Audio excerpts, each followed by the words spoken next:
남국제기는 단순히 다시 본다는 뜻이 아니라 이미 알고 있다고 믿었던 제주를 전혀 다른 감각으로 다시 맞은 일에 가깝습니다. 제주 풍경은 항상 그 자리에 있었지만 그 위로 시간과 기억, 신화와 개인의 시선이 겹쳐질 때 비로소 제주는 낯설고 생경한 얼굴을 드러냅니다. 이번 전시는 그렇게 스쳐 지나갔던 풍경과 다시 마주선 그 짧지만 결정적인 순간에 대한 기록입니다.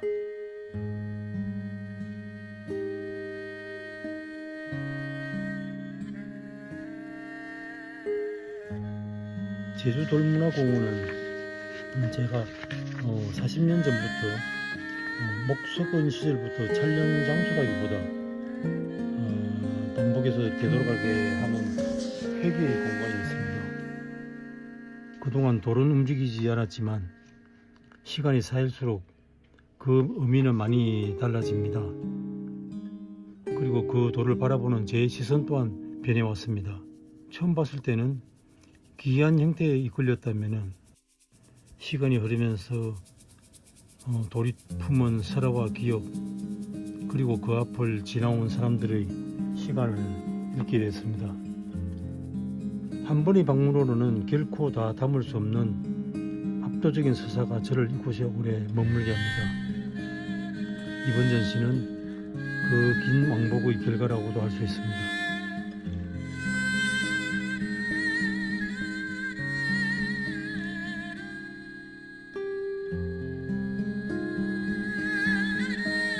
모자의 도덕경에서 유희는 도의 본질을 설명하는 핵심적인 개념으로 거하고 아득하여 깊이 헤아릴 수 없이 묘한 상태를 의미합니다.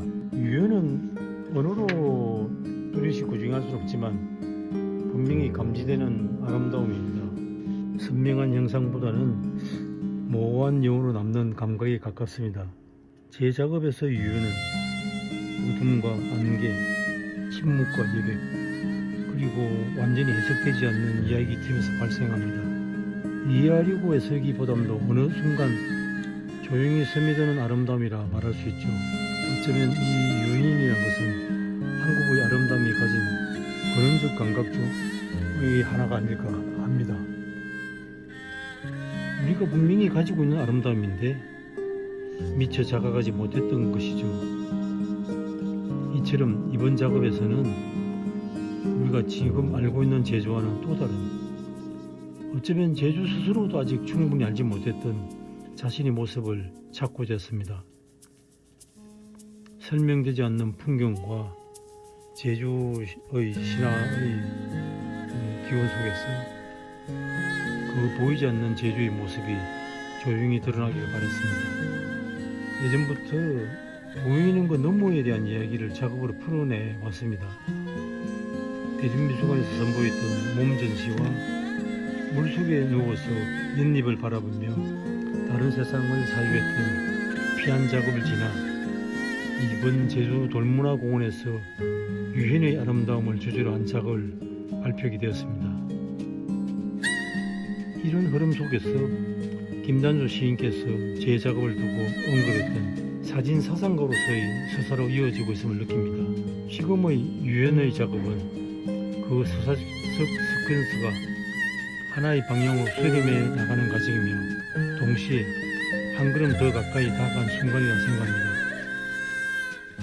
결국 제가 오랫동안 말해왔던 형식은 본질이 표면일 뿐 진실은 보이는 것 너머에 있다 라는 문장이 비로소 하나의 흐름으로 완성되어 가고 있다고 느낍니다.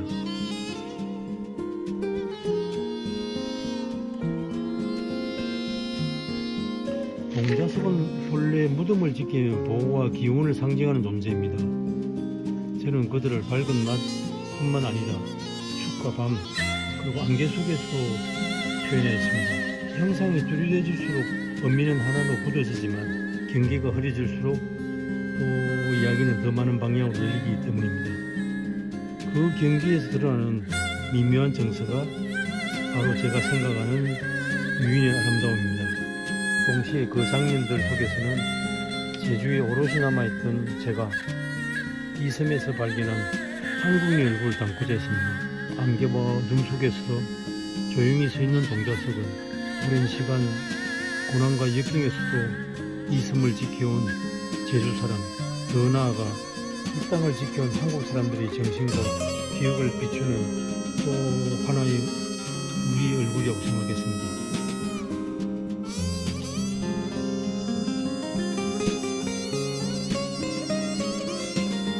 백장군바위는 그저 기암괴석으로 볼 것이 아니다. 거대한 세사의 윤곽이 그저 풍경 속에 남은 존재로 보아야 한다고 생각합니다.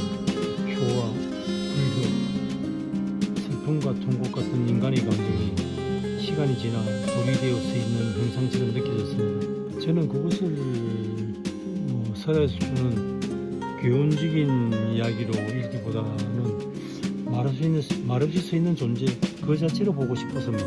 이번 전시를 준비하면서 제주 돌문화공원에 오래 머물다 보니 제주가 단지 풍경만이 아름다운 섬이 아니라는 사실을 새롭게 깨닫게 되었습니다. 이곳은 신비스럽고 고요한 한국적 정서가 깊이 스며든 장소였습니다.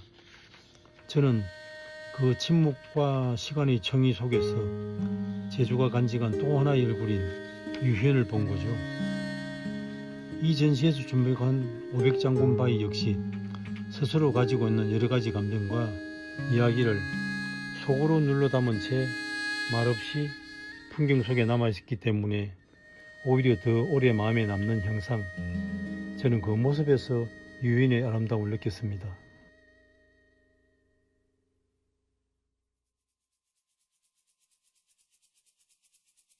붉은 파도는 자연의 색이면서 동시에 감정의 색입니다.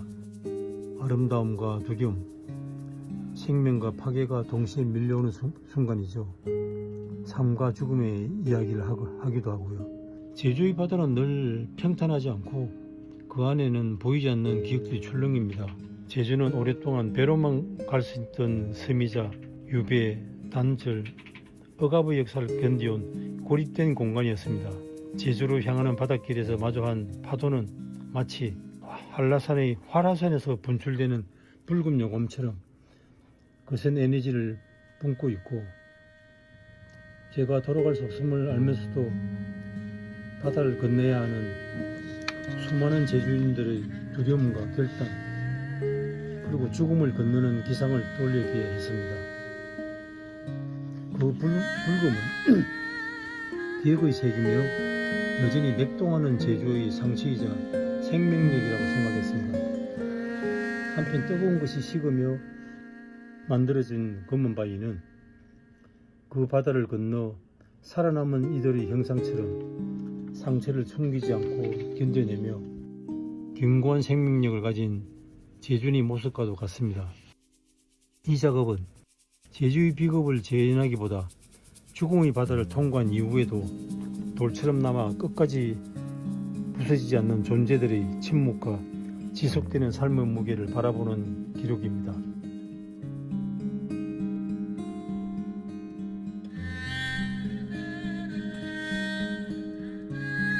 제주의 설화 속에서 말과 뱀은 오래된 상징으로 등장합니다.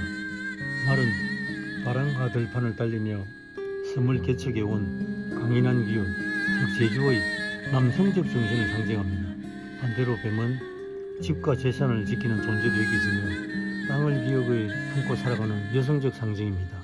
제주 사람들은 늘 거친 바람과 척박한 환경 속에 놓여있지만은 그 속에서도 말처럼 앞으로 나아가려는 힘과 뱀처럼 지켜내려는 마음이 함께 존재했습니다. 저는 이 두 존재가 서로를 지탱하며 역경과 고난 속에서도 제주를 이끌어온 상징적 이야기라고 생각했습니다.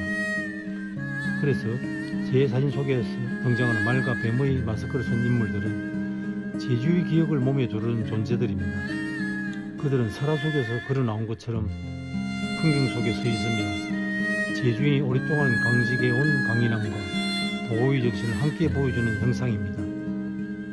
작년 2025년을 상징하는 뱀과 올해 2026년을 상징하는 말을 시대와 장소의 기운을 담는 매개로 등장할 수 있어 흥미로웠습니다.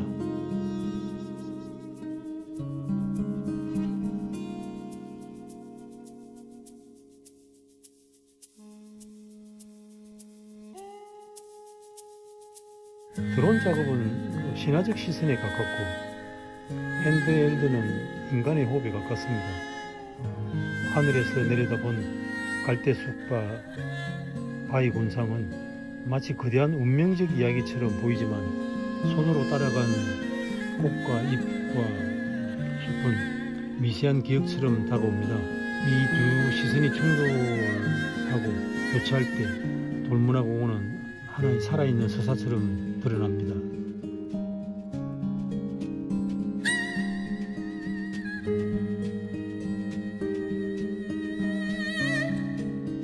모든 이야기를 다 알 필요는 없다고 생각합니다. 오히려 완전히 이해하지 않기를 바라기도 합니다. 안개 속에서 잠시 길을 잃는 듯한 방혹함, 밤의 돌 앞에서 섰을 때 느끼는 서늘한 침묵, 그러한 감각이 관객의 내면에 오래 남기를 바랍니다.